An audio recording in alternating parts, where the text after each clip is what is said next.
Hello everyone, welcome back to the channel. In this video series, this will be part 2 of my beginner's guide to selling puts.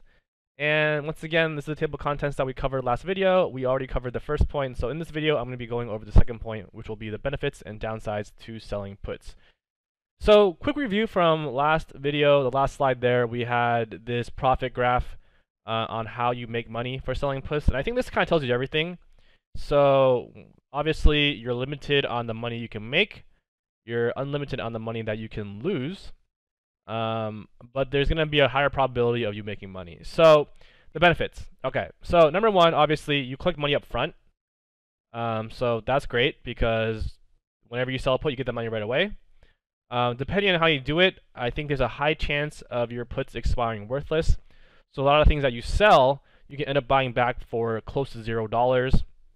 You can make a very high ROI as well. I think it's pretty reasonable if you have a cash secured put. You can make 30 to 50% a year ROI, return on investment, with your money that you're securing. And I'll talk about that later. But yeah, I think it's very easy to make 30 to 40%, 50% a year. Another benefit is as the option seller, the time is always on your side, right? So as time goes on and the stock price doesn't move or change a little bit, then you're going to be making money.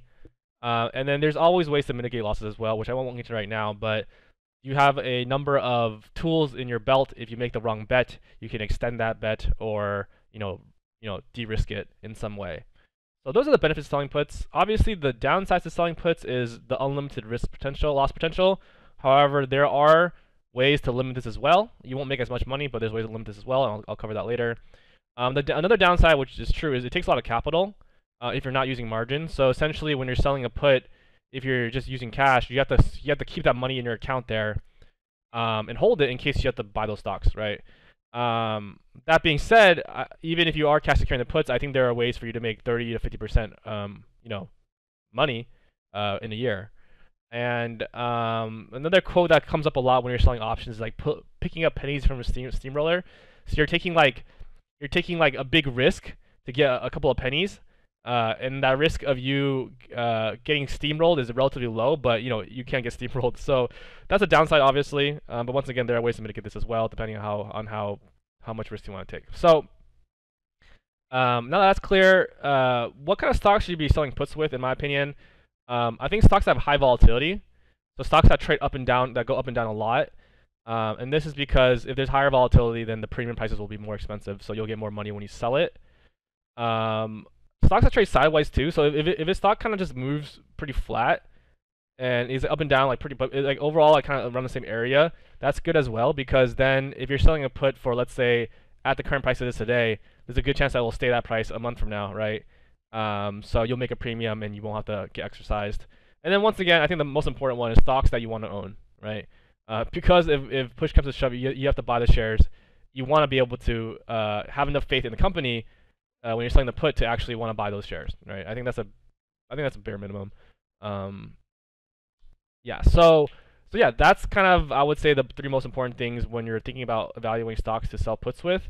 And for me, I'm only selling Tesla puts, and a little bit about my investment strategy is I'm more of a kind of a buy and hold long-term kind of person. And I'm just selling puts to make some income on the side, right? So why I think Tesla is a really good candidate to sell puts on, first and foremost,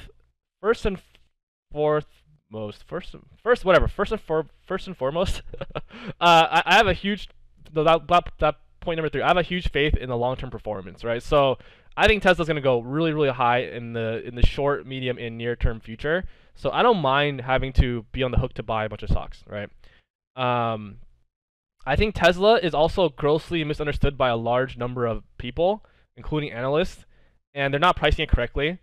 And there's a lot of short side too. So that creates a lot of battle on stock price. That means that the premiums are really high. Premiums are really, really high over Tesla. It's really high. Like you can sell it at the money put for like $6,000-7,000 for 1 month out. So you can make a lot of money selling puts. Because of my huge faith in Tesla, I'm willing to take short-term risks because I believe in the long term. So that's a very, very watered down general explanation on why I think selling Tesla puts is a really good way to make residual income. All right. Hope this helps, and see you in part 3. Also, please like and subscribe if you haven't yet. Thanks. Bye.